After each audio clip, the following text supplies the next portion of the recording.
Olá, povo de Deus! Bom dia, boa tarde, boa noite. Seja lá onde você estiver me ouvindo aí, que horas. Seja muito bem-vindo. Você é muito querido aqui. E esteja atento a toda a nossa programação para que a gente possa estar sempre o mais junto possível nesses tempos aí de pandemia, tá bom? Antes de a gente começar, vamos orar. Pai amado, Pai querido, eu te louvo e te bendigo, meu Deus. Ô Pai, obrigado por mais uma oportunidade, Senhor, de estar aqui com meus irmãos, Senhor, aprendendo mais da Tua palavra, Senhor. Pai, nós viemos aí de já um mês e meio, Senhor, de uma trajetória aprendendo sobre os Teus atributos, Senhor, nosso único e verdadeiro Deus. E, Pai, que esse conhecimento ele produza fé, e que essa fé produza boas obras, Senhor. E que nós possamos verdadeiramente, Pai, servir como crentes, Senhor. E servir de uma forma que te alegre e te agrada, Senhor. Olha o teu povo, Pai. Olha para os jovens da Igreja Batista Sinais, Senhor. Olha para a liderança da juventude, Senhor. E os enche, Pai, poderosamente com teu Espírito, Senhor. Para que, em nome de Jesus, Pai, nós façamos coisas que glorificam o teu santo nome, Senhor. Abençoa essa lição que nós vamos estudar agora, Pai, e que em nome de Jesus, Pai, nós possamos terminar essa aula mais edificados do que nós começamos. É isso que eu te peço e agradeço em nome santo de Jesus. Amém. Pessoal, vamos dar continuidade aos nossos estudos. Hoje vamos entrar na lição 6. Deus é santo. Que verdade, meus amigos. Que verdade. Uma expressão largamente utilizada por toda a cristandade, pelos evangélicos, pelos cristãos católicos. Deus é santo. Deus é verdadeiro, Deus é puro, Deus é poderoso, mas acho que a expressão que mais vem às nossas mentes é a santidade de Deus. Meus amigos, vamos estudar um pouquinho hoje. A santidade de Deus é algo muito grande. Acho que a gente poderia ficar um semestre estudando só sobre a santidade de Deus. Mas nessa lição aqui, a gente vai estudar um pouquinho deste atributo. E sempre buscando investigar como ele impacta na nossa vida, tá bom? Seguindo aqui o nosso slide. Primeiro, o que significa santo?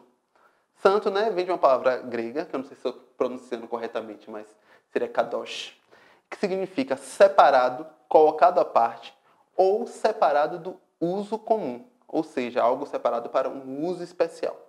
Deus, ele é separado e transcendente, atenção a essa palavra aqui, sobre a sua criação. E ele é separado e também transcendente sobre a corrupção de sua criação. E nós vamos falar dessas instâncias aqui separadas, a criação em si e a criação corrompida, certinho? Seguindo aqui, veja o seguinte. Como Criador, Deus está sobre toda a sua criação e é totalmente distinto de cada ser criado. Essa aqui é uma verdade muito importante em nossas vidas. Independente do seu esplendor, todos os outros seres na terra ou no céu são meras criaturas.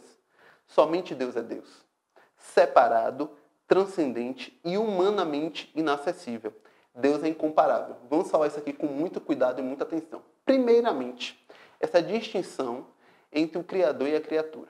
Isso é uma distinção até comum no nosso dia a dia. Nós, seres humanos, inteligentes como fomos criados, uns mais inteligentes, outros gênios, mas todos inteligentes sem exceção. Nós criamos outras coisas.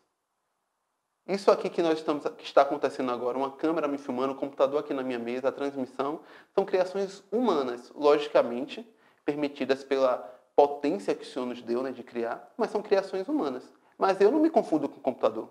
Eu não me confundo com essa banqueta, eu não me confundo com a câmera. Nós somos coisas distintas. Eu fui criada por Deus, portanto, criatura. A câmera foi criada pelo homem, também uma criatura. Mas eu não me confundo com Deus, como a câmera não se confunde comigo. É importante que a gente tenha essa noção, que a gente veja isso, visualize isso acontecendo no nosso dia a dia.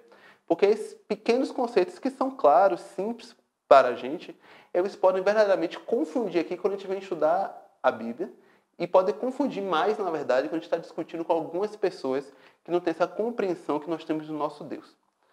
Eu vou voltar isso daqui a pouquinho. Mas seguindo aqui o que a gente está lendo, independente do seu esplendor, não importa quão bonito, quão belo, quão destacado, quão diferente seja uma criatura que nós temos aqui na Terra, ou nos céus, ou no universo, ou no multiverso, como você quiser, tudo foi criado por esse Deus. Então nós temos um Deus poderoso. Nós vimos na última aula, lembra a semana passada? Um Deus onisciente, um Deus onipresente, um Deus onipotente. Esse Deus, cheio desses atributos, cheio desse poder, ele criou todas as coisas. Então não tem nada que você olhe com seus olhos, que você pegue, que você possa pensar, poxa, quem será que criou isso aqui? Quem criou Ou foi Deus, ou fomos nós humanos, através da inteligência que Deus deu pra gente. Certinho? E aí tem um texto aqui dizendo o seguinte, que Deus é separado, transcendente, eu destaquei aqui, humanamente inacessível. Por quê? Deus, na sua qualidade de santo e separado, ele não se mistura com nada, absolutamente nada, que poderia contaminar a sua santidade. E neste nada estaremos nós humanos, pecadores que somos. Mas é importante notar aqui, e não esquecer, não só notar como não esquecer, que se eu tentasse minha vida inteirinha me aproximar de Deus, eu não conseguiria, pela sua santidade. Mas o próprio Deus deu providência para que eu tivesse acesso a Ele. Então, assim, é importante a gente perceber essa diferença, porque nós temos um Deus que nos ama e que Ele providenciou uma ponte que liga um Vítor pecador a um Deus justo e santo, que essa ponte é Jesus Cristo. Mas eu, pelas minhas próprias forças e pelo meu próprio poder, eu não conseguiria acessar a Deus. Por isso que ele é um Deus humanamente inacessível. Mas pelo poder milagroso da morte e ressurreição de Cristo na cruz, nós conseguimos ter acesso a esse Deus. É importante que você perceba isso para que não fique na sua cabeça que a gente não consegue acessar a Deus. Cristo morreu na cruz para que nós tivéssemos livre acesso ao Pai. E você deve viver sua vida de acordo com esta verdade. E aí que termina aqui com Deus é incomparável. Pense um ser santo, puro, perfeito, que não precisa de nada e nem ninguém, que por amor permite que seu filho morra por uma pessoa como eu, imperfeita, pecadora. Só Deus seria capaz de fazer isso. E eu não tenho filhos ainda, mas eu acho que eu não deixaria um filho meu morrer voluntariamente por uma pessoa que peca, por uma pessoa que comete crueldades. Mas nosso Deus perfeito permitiu que isso acontecesse. E permitiu por amor. Tá bom? Vamos seguindo aqui. Cada atributo divino, perceba isso aqui que é bem interessante, que possa ser estudado, simplesmente é uma expressão da sua santidade, que demonstra que ele é distinto da sua criação, absolutamente separado e um ser completamente diferente. O que quer dizer isso aqui? Nós já estamos aqui numa caminhada de estudar os atributos de Deus. Se você perceber todos os atributos que nós estudamos, eles têm uma marca em comum, que é mostrar como Deus é diferente da gente. Então, Deus é onipotente, todo-poderoso, e eu sou, por exemplo, bem limitado. Eu não tenho poder, eu particularmente não tenho poder quase nenhum. Posso levantar um livro, carregar uma coisinha talvez mais pesada, mas extremamente limitado. E todos os atributos que a gente estuda, eles mostram essa separação, essa diferença entre a criação, nós homens, e o nosso Deus.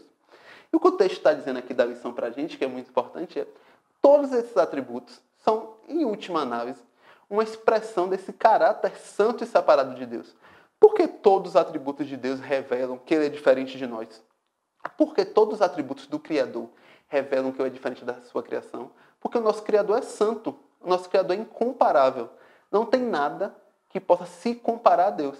Então, toda vez que a gente esmiuça a palavra, que a gente abre a Bíblia para estudar um pouquinho de Deus, o que a gente percebe é, nossa, esse Deus ele não pode ser comparado com nada. Esse Deus ele não tem referência. A única referência de Deus é Ele mesmo. Por isso que ele até afirma, né? Eu sou o que eu sou. Então é importante a gente ter essa compreensão de que todos os atributos de Deus revelam essa diferenciação entre o homem e Deus, entre a criação e o Criador. E todos os atributos contribuem conjuntamente para demonstrar essa santidade de Deus, esse caráter de incomparabilidade, esse caráter de diferenciação que Deus tem de todas as coisas. Porque assim, você pode pensar, Vitor, mas você está comparando com um humano, que é falho. Mas se for com um anjo, a mesma coisa. O anjo é limitado. O anjo pode ter mais características que nós dotamos do âmbito do sobrenatural do que o homem, do que o ser humano.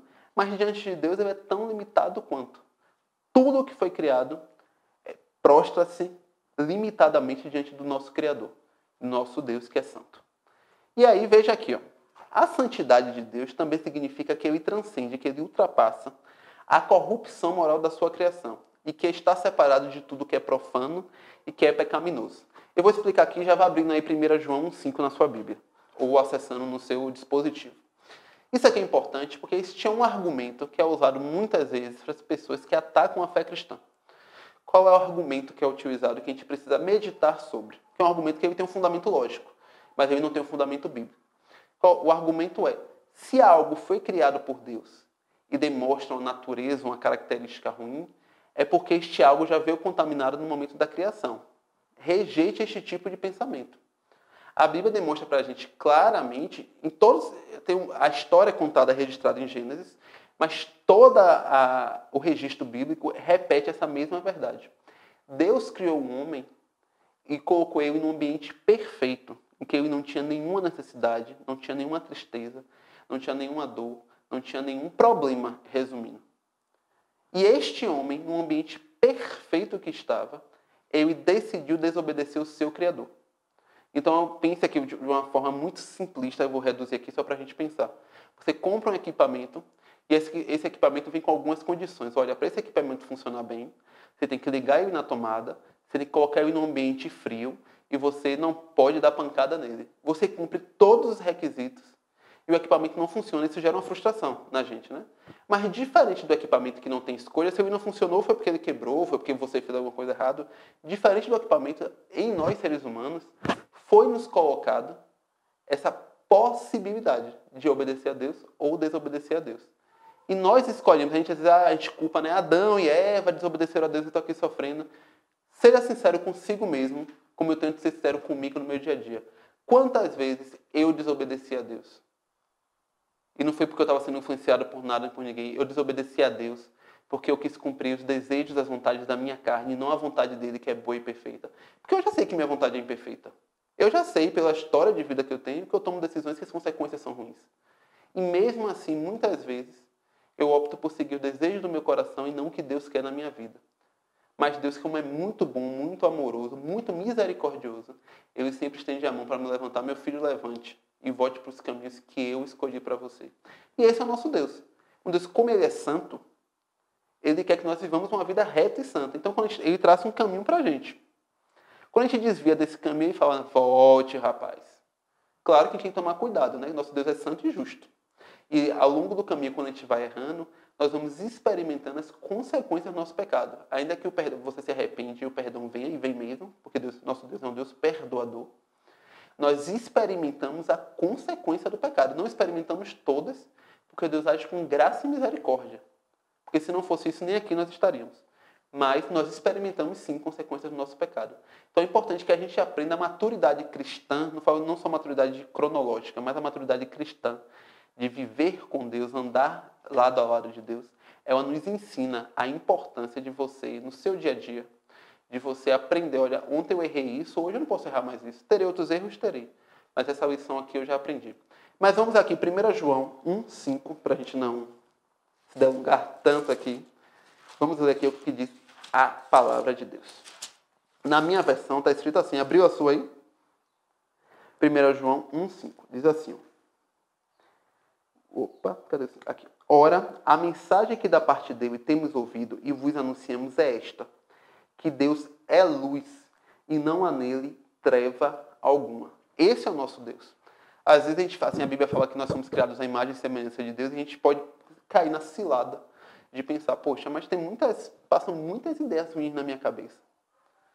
Mas essas ideias ruins, elas são fruto da condição que nós vivemos hoje em dia.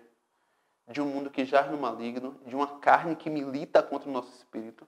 Mas lembre da promessa, viveremos um dia no céu, livre de todas essas coisas, com um Deus santo e perfeito, um lugar que Ele criou para os seus filhos. Certinho? Mas lembre-se disso, Deus é santo e nele não há treva alguma. Às vezes é bom destacar isso, porque às vezes coisas acontecem na nossa vida e nós interpretamos como um mal de Deus. Poxa, Deus permitiu que esse mal acontecesse na minha vida.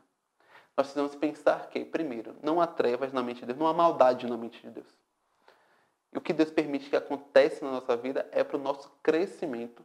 E às vezes não é nem para o crescimento de Vitor, mas às vezes algum mal pode acontecer na minha vida, para que o nome dele seja engrandecido e para que haja o crescimento na vida de outras pessoas também. Porque a nossa vida aqui é uma vida comunitária. Nós somos chamados como igreja, como povo de Deus. E às vezes, como acontece num lar normal, às vezes um pai deixa de comer alguma coisa para que um filho coma. Às vezes a mãe deixa de comer alguma coisa para que a mãe coma. Às vezes você tem um irmão em casa, você só tem uma fatia de pizza e você está, poxa, eu estou com fome. Mas você sabe que a fatia de pizza é o prato favorito de seu irmão. Você vai lá, come creme crack e deixa a fatia de pizza para ele. Muitas vezes pode acontecer com a gente também. Poxa, eu queria tanto aquele emprego e aquele emprego não veio, eu estava capacitado. Às vezes não veio para você, mas aquela oportunidade foi aberta para que outra pessoa que estivesse mais necessitada fosse abençoada. É importante que a gente pense que eu só consigo enxergar a minha vida, as minhas necessidades, os meus problemas. Mas Deus tem visto a vida de todos os seus filhos e tem agido conjuntamente para o bem da igreja e o crescimento da igreja. Tá bom? Mas vamos avançar aqui. Santidade não é meramente algo que Deus decide ser ou fazer. Preste atenção. Mas é essencial à sua própria natureza. Ele é santo. O que quer dizer isso aqui? Às vezes a gente pensa que santidade é algo que Deus é Deus, e de repente ele diz, não, hoje eu vou ter um ato de santidade, hoje eu vou ter uma ação de santidade. A gente coloca a nossa lógica humana para Deus. O que o texto bíblico traz para a gente que está aqui na lição é o seguinte, Deus ele é santo. Não é que Deus tem atos de santidade. Por exemplo, tem pessoas que são ruins, pessoas que são essencialmente ruins, são egoístas, que são gananciosas, mas por vários motivos que eu não vou me detalhar aqui, elas escolhem praticar atos de bondade. A gente, por exemplo, é um exemplo comum aqui na realidade cristã. Pessoas que não têm compromisso com Deus, não têm compromisso com a palavra, não têm compromisso com a igreja, mas que até hoje acham que pode comprar um pedaço do céu, por exemplo. Tem uma mentalidade que já foi ultrapassada há uns 500 anos. E o que é que elas fazem? Elas não têm nenhum compromisso com Deus, mas elas imaginam que, contribuindo, pagando, com as obras cristãs de modo geral, elas estão garantindo a sua entrada no céu, vamos dizer assim. Então são pessoas que não têm um coração bom, não têm um coração transformado, mas ela tem atos que humanamente, quando a pessoa vê, poxa, aquele rapaz ali está doando, poxa, aquela moça ali está doando, são atos que a gente vê como atos de bondade. Então, o ato da pessoa, ela não se comunica diretamente com o que está no coração dela. Quando nós falamos de santidade de Deus, nós estamos falando de algo que Deus é. E por Ele ser, tudo o que Ele faz exala a santidade. Quando Deus exibe atos de potência, atos de misericórdia, atos de justiça, atos de amor, todos esses atos estão sempre recobertos de santidade. Nada que Deus faz deixa de ser santo em algum momento ou pode nascer sem santidade. Porque santidade é uma atribuição dele. E qualquer coisa que ele fala, a palavra que ele revela é santa. Os milagres que ele opera são santos. E a transformação que ele opera em nós é uma transformação de santidade. Por isso que nós falamos, inclusive, que o cristão deve viver uma vida de santidade. Porque a vida do cristão, a partir do momento que ele se converte, é uma vida que é transformada por Deus. E esse Deus que nos transforma é santo. E ele aplica, ele opera essa santidade também em nós. Isso é uma verdade importante que você precisa meditar. E aí, da leitura do texto bíblico que nós vamos fazer agora, tem duas coisas que são importantes. Primeiro, que a santidade de Deus, ela é preeminente, ou seja, uma palavra bonita para dizer que ela é superior, que ela é excelsa. Lá no texto de Isaías, vamos abrir aqui, Isaías 6,3, é um texto bem conhecido, diz assim, e clamavam uns para os outros, os serafins, dizendo, Santo, Santo, Santo é o Senhor dos exércitos. Toda a terra está cheia da sua glória. Isso aqui é uma declaração de seres espirituais falando sobre o nosso Deus. E aqui, no contexto da época, nessa repetição, Santo, Santo, Santo, é como se fosse Santíssimo, é o nosso superlativo no português. Então, o que acontece? Os seres celestiais que estavam ali prostrados diante de Deus repetiam incansavelmente Santo, Santo, Santo. Porque quando eles que estavam ali perto de Deus, diante do trono de Deus, viam a santidade de Deus, não como apenas uma das suas características, mas como algo que ele era. Então, quando os anjos, os serafins, se chegavam diante de Deus, em vez de chegar a falar Pai ou falar qualquer coisa, eles falavam Santo, Santo, Santo. Porque quando eles viam Deus, eles viam santidade. Quando eles viam Deus, eles viam algo incomparável. Quando eles viam Deus, eles viam algo puro. E é impossível olhar para Deus, ouvir a Deus, ser tocado por Deus, sem sentir, sem perceber a sua santidade. É importante que a gente perceba isso. E aí, lá no texto de Êxodo 15:11, o que está escrito para a gente? Que essa santidade de Deus também ela excede os limites. Aqui na minha versão diz assim, ó Senhor, quem é como tu entre os deuses? Quem é como tu, glorificado em santidade, terrível em feitos gloriosos, que opera maravilhas? Quem é como Deus? Quem é santo como Deus? Não há. Não há nada. Nada, ninguém nem nada na terra que possa sequer almejar, achar que é parecido com a santidade de Deus. Porque a santidade de Deus é a essência de quem Deus é. E Deus não se compara com ninguém. Vamos lá seguir aqui. Veja só uma coisa que é importante aqui. A santidade de Deus não significa apenas que Ele é único entre toda a criação e que Ele é separado de tudo o que contradiz a sua natureza. Perceba isso. Mas também que Ele não pode sentir prazer no pecado. Eu escrevi aqui, Deus não é neutro. Porque perceba o seguinte, a gente pode ter uma concepção equivocada de que Deus é santo e separado, e está lá no canto dele, vivendo a santidade dele, e deixa as pessoas viverem como elas querem. E não é assim. Deus, como eu já anunciei alguns minutos atrás, Deus emana a sua santidade em todo o ato de criação. E Ele quer que a criação seja... A gente sabe que a criação caída não é santa, mas Ele quer que a sua criação seja santificada. Ele quer que a sua criação viva uma vida de uma forma que agrada a Ele. E quando eu falo criação, não estou falando só o ser humano, não. Estou falando toda a criação, todo o universo, todas as galáxias, todos os planetas, as estrelas, tudo que existe, da pequena bactéria à maior estrela que existe no universo. Deus quer que toda a sua criação viva uma vida de santidade. Perceba ali, abra aí, Salmo 5.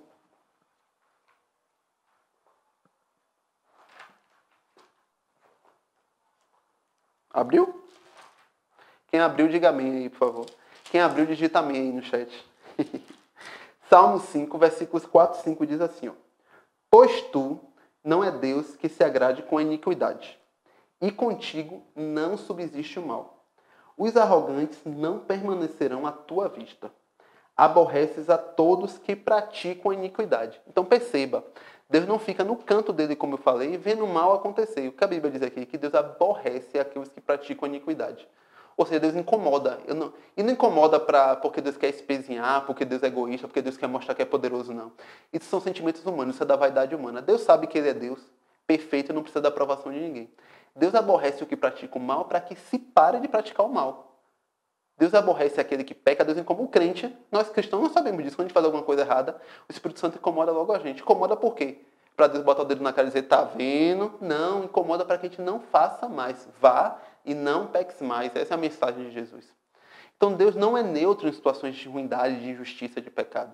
Deus ele age na nossa vida e age no mundo, muitas vezes através da nossa vida também, para que as ações de injustiça e iniquidade sejam cessadas, para que todo o mal pare. A Bíblia fala, né, que o mundo jaz no maligno, mas nós aqui como representantes, né, do céu, representantes de Deus aqui na terra, nós devemos agir com a nossa vida para que nós, em primeiro lugar, na nossa vida, não pratiquemos iniquidades e também para agir no mundo para que se diminua a prática do pecado no mundo. E essa tem que ser uma missão nossa. Então, primeiro, você só consegue influenciar o mundo a não fazer isso se você está buscando, primeiramente, essa mudança na sua vida. Certinho? Então, fica aí. Deus não é neutro, nem você pode ser. Dando sequência aqui, vem a nossa pergunta, né? Eu vou terminando as lições sempre com perguntas. E qual a nossa resposta à santidade de Deus? Eu vou resgatar aqui algo que eu falei lá no início da lição, não sei se você está lembrado. Primeiro, a solução vem dele. Observe esse slide aí. O que é que eu quero dizer com isso? Se dependesse única e exclusivamente de nós, provavelmente não teria solução nenhuma. Veja, Deus é santo, santo, santo. E embora tenhamos pecado contra Ele e feito a nós mesmos uma abominação diante dele, Ele reconciliou para si mesmo a nós que cremos, através da morte e ressurreição do seu próprio Filho. Então perceba, se dependesse única e exclusivamente do homem, não teria solução. A solução veio do próprio Deus. Ele fez assim, olha, se depender desse pessoal aí que eu amo muito, se depender desse povo, e o povo não só o povo hebreu, o judeu, o povo da terra, depender da humanidade, que eu amo muito, eles não vão conseguir. Não tem como. Não tem como um povo imperfeito, um povo impuro, um povo que peca, se achegar a um Deus que é santo, perfeito e puro. E ele fez assim, a solução tem que vir de mim. E vai ter que ser uma solução grande. E a solução veio, que foi a morte e ressurreição de Cristo Jesus. O sangue de Jesus na cruz, ele abriu um caminho para que nós tivéssemos acesso. Mas, perceba, ele deu a solução. Mas nossa resposta a essa solução tem que ser uma resposta de obediência. Na lição da semana passada, nós falamos sobre fé e obediência. Hoje, novamente, eu trago uma palavra sobre obedecer. Nossa resposta é obedecer. Perceba como nós precisamos viver uma vida de obediência ao Senhor. Não adianta nada eu ir para a igreja todo domingo, eu assistir todas as aulas da EBD, eu vestir a roupa mais certinha do mundo, se no meu coração e no meu dia a dia eu não obedeço a Deus. Eu sei que nós temos enfrentado lutas. Eu sei que nós temos enfrentado tentações. Eu sei que muitos de nós, às vezes, têm caído. Mas, meu irmão, eu te digo com firmeza na palavra de Deus. O Senhor, Ele tem poder e força para te restaurar, te fazer levantar e fazer você vencer essa luta. Mas você precisa parar de confiar em si mesmo e confiar no Senhor. Abra aí sua Bíblia em Hebreus 12. Abra aí.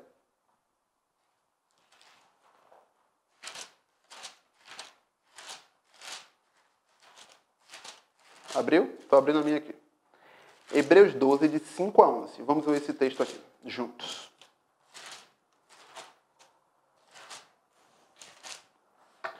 O texto diz assim, ó. Vou ler do 4 só para ficar contextualizado. Ora, na vossa luta contra o pecado, ainda não tendes resistido até o sangue. E estáis esquecidos da exortação que, como a filhos, discorre convosco. Filho meu, não menospreze a correção que vem do Senhor, nem desmaieis quando por eles é reprovado. Porque o Senhor corrige a quem ama, e açoita todo filho a quem recebe. É para a disciplina que perseverais. Deus vos trata como filhos. Pois que filho há que o pai não corrige? Mas se estáis sem correção, de todos se tem tornado participantes. Logo sois bastardos e não filhos. Além disso, tínhamos os nossos pais, segundo a carne, que nos corrigiam e respeitávamos. Não havemos de estar em muito maior submissão ao Pai espiritual e então viveremos? Pois eles nos corrigiam por pouco tempo, segundo melhor lhes parecia. Deus, porém, nos disciplina para aproveitamento, a fim de sermos participantes da sua santidade. Toda disciplina com efeito, no momento, não parece ser motivo de alegria, mas de tristeza. Ao depois, entretanto, produz fruto pacífico, aos que têm sido por ela exercitados, fruto de justiça. Então perceba, meus irmãos, Deus nos corrige para que nós participemos da sua santidade. Deus que é santo, que é puro, que é perfeito. Ele nos corrige de forma tal para que a gente, adequando os nossos maus caminhos ao bom caminho que Ele preparou para nós possamos tomar parte da sua santidade. A gente não se confunde com Ele, a gente não se torna igual a Deus, mas o que Deus faz com a gente como tudo que Ele faz emana essa santidade que Ele é, essa santidade que Ele exibe em si mesmo. Ele quer também que nós participemos disso. E por isso que nós não podemos abrir mão da obediência. Obedecer é o caminho da santidade. Nosso Deus é santo. Nosso Deus imprime essa santidade no seu povo, em cada um de nós. E essa santidade ela se revela com obediência. Então não é uma obediência cega, é uma obediência refletida. E refletida onde? Refletida na palavra. Então, para finalizar aqui, é esse Deus que é santo, puro e perfeito. Ele quer tratar nossos corações, para que a gente, conhecendo a Ele, a gente possa verdadeiramente viver uma vida que agrada a Ele. E esse é o nosso propósito aqui, glorificar a Deus. Tá bom? Vamos orar para a gente encerrar. Pai amado, Pai querido, eu te louvo, meu Deus.